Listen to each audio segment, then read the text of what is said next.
এই একটা কাম কি তোর 14 দিন লাগে? তোরে কইছে এটা লাইনটা যা আছে ঠিক করে এটা রিস্টার্ট দে, তুই এটারে ফালাই দিছস। এই গাড়িটা ঠিক করলে তোর সমস্যা কি? আরে ভাই দমকা পরে করেন, পোলাপানের লাগে দমকা করে লাভ আছে? আপনার কাছে একটা জরুরি কাজে আসছি, আমার কথাটা আগে একটু শুনেন।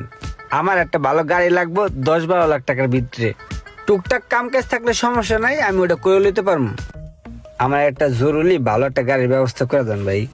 আচ্ছা ঠিক আছে, সমস্যা না, আপনার গাড়ি ম্যানেজ করে দিমুনে। এই তুই যা, ফাইজলামি শুরু কর, যা যন্ত্রপাতি লয়ে গাড়ির কাম শুরু কর। আচ্ছা ভাই, আমার আবার সময় নাই বুঝছেন, আমার একটা জরুরি মিটিং আছে, আমার একটু যাইতে হইব। হ্যাঁ, গাড়িটা ম্যানেজ করে আমার কল দিন। হ্যাঁ ঠিক আছে। আসসালামু আলাইকুম শখ ভাই। ওয়ালাইকুম আসসালাম। আমি আপনার বিস্তারিত ছিলাম, আমি যেই গাড়িটা চালাই ওই গাড়িটা বসে কইছে বিক্রি করে লাইবো। বলছে আপনার কাছে যদি কোনো ভালো কাস্টমার থাকে ওই গাড়িটা একটু বিক্রি করে দিতে। গাড়ি বিক্রি করবেন, দাম চাইতেছিলেন কত?